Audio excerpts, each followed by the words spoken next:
Photo photo photo बाहर इधर ठीक है। अरे यहाँ बैठा यार देवेन भाई वगैरह खड़े हैं। फूल माला से स्वागत करेंगे।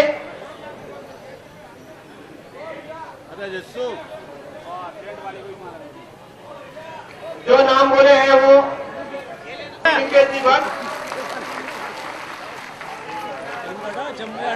अब मैं स्वागत की घड़ी को आगे बढ़ा। झाबुआ जिले से जो आए हमारे वो स्वामी प्रार्थना का उच्चारण करेंगे। उठो जवान देश की वसुंधरा पुकारती, उठो जवान देश की। गाइए।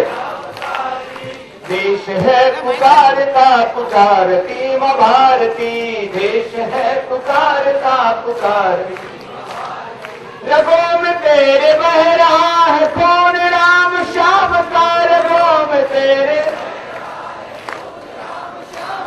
जगत गुरु गोविंद और राजपूत शान का, जगत गुरु गोविंद और तू चल पड़ेगी साथ मेरे भारती। देश है पुकारता पुकारती मां भारती, देश पुकारती मां। शत्रु दंदना रहा चाहो दिशा में देश की, शत्रु बता रही हमें किरण किरण की। हनुमान जी वाली मुट्ठी बंद करके भारत माता की। पहले आना था लेकिन क्योंकि रास्ते में सभा की एक टाइम चलता हूं, लेकिन राह में कहीं 2000 कहीं 3000 कहीं 5000 लोग बैठे होते खड़े होते हैं तो बीच में रुकना। मैंने 8 तारीख को दिल्ली के जंतर मंतर पर एक संकल्प खत्म नहीं होगा। विधानसभा चुनाव से लेकर के लोकसभा चुनाव तक करीब 9 महीने तक पतंजलि योगपीठ ले जाऊंगा। मध्य प्रदेश से लेकर के पूरे हिंदुस्तान में जा करके सब लोगों को जगाऊंगा और ये बताऊंगा आओ मिलकर के अपने जीवन को भी अच्छा बनाए और बेईमानों का राज खत्म करें और फिर से वैभवशाली हिंदुस्तान बनाए। इसके लिए 13 तारीख से मध्य प्रदेश के नीमच से ये व्यवस्था परिवर्तन की यात्रा शुरू हुई है और योग दीक्षा और राष्ट्र दीक्षा के इस अभियान में जन जन जागरूक हो, लोग मतदान के लिए घरों से बाहर निकले और जिन्होंने बेदर्दी से हिंदुस्तान को लूटा उस पार्टी को भी सबक सिखाए। अब जो लड़ाई है वो व्यक्तियों के बीच में नहीं रह गई है, अब लड़ाई विचारधारा और सिद्धांतों की हो गई है। और यूं तो राज सत्ता और धर्म सत्ता पर भी बहुत गहरे प्रश्न चिन्ह लगे हैं, लेकिन पूरे मध्य प्रदेश में घूम घूम करके मैंने देखा और अभी भी घूम रहा हूं और आगे भी मैं तो फकीर हूं, यायावर हूं और जन जन को जगाना मेरा काम है और सबके देह को देवालय शिवालय बनाना और इस भारत को फिर से विश्व गुरु बनाना, यही मेरा अभियान है। इसमें मैंने अनुभव किया है करीब 80 से 90% इस देश की जनता शिवराज को प्यार करती है, ये बहुत बड़ी बात है। इसकी मुख्यता शायद ही इतिहास में कभी रही हो। प्रदेश में शिवराज अखंड रहे और देश में जो एक मोदी के रूप में फकीर है और वो हिंदुस्तान की तकदीर है। वो इसलिए नहीं कि किसी राजनीतिक पार्टी से जुड़ा हुआ, वो व्यक्ति जमीन से जुड़ा हुआ, वो व्यक्ति हिंदुस्तान से प्यार करता, वो किसी राजघराने में पैदा नहीं हुआ, उसके पीछे कोई सरनेम नहीं लगा हुआ, उसके पीछे कोई नाम नहीं, उसके पीछे उसका काम जुड़ा हुआ है।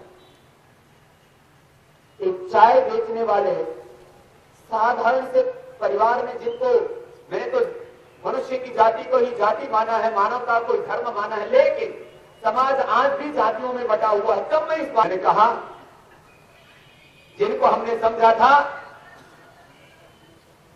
कि देश के ऊपर राज करने वाले खानदानी नेता हैं, अरे वो तो खानदानी लुटेरे निकले। जिनको हमने समझा था कि खानदानी नेता है, वो खानदानी लुटेरे सब निकले। फिर से बोले बाबा, यदि आपने हमको खानदानी लुटेरा कहा तो अभी तो आपके पीछे sale tax, income tax, ED और सीबीआई लगाई है। अब आप जेल जाने के लिए और फांसी के फंदे पर लटकने के लिए तैयार हो जाओ। मैंने कहा तुम जेल में डाल तो फांसी पर लटका दो, मर करके भी आऊंगा तो भी तुम्हारी जड़ें उखाड़ूंगा। मैं इसलिए इस बात को पूछूं। और देश का पैसा देश में रहना चाहिए कि विदेश में जाना चाहिए? तो जब आप विदेशी वस्तु खरीदते हो तो देश का पैसा कहां जाता है? इसी से रुपया कमजोर पड़ता है। यदि स्वदेशी के रास्ते पर देश चलता, ईमानदारी के रास्ते पर देश चलता, तो रुपए की कीमत डॉलर से ज्यादा होती। बैठे फकीर बनने के लिए भी क्या चाहिए? योग्यता। तो हिंदुस्तान का वजीर बनने के लिए कोई योग्यता नहीं चाहिए? अरे जब फकीर बनने के लिए योग्यता चाहिए तो हिंदुस्तान का वजीर बनने के लिए तो वो योग्यता चाहिए जो 125 करोड़ हिंदुस्तानियों को आगे ले जा सके, उनके जीवन में खुशहाली ला सके और इस खंड खंड हुए भारत को फिर से अखंड बना सके। ये विश्व जो मैंने कहा, मैं आप पर भरोसा कर सकता हूं कि आप देश को बचाएंगे और काला धन वापस लाने के लिए, भ्रष्टाचार मिटाने। अरे अभी तो जय बोलिए। अरे देश का फकीर बनने के लिए भी एक योग्यता चाहिए, वजीर बनने के लिए तो बहुत बड़ी योग्यता चाहिए। इस 125 करोड़ के हिंदुस्तान के लोगों की, यहाँ के धर्म की, यहाँ की संस्कृति की पहचान चाहिए और कैसे देश सामाजिक, सांस्कृतिक, आर्थिक, राजनीतिक दृष्टि से आगे बढ़ेगा, इसका एक विजन चाहिए।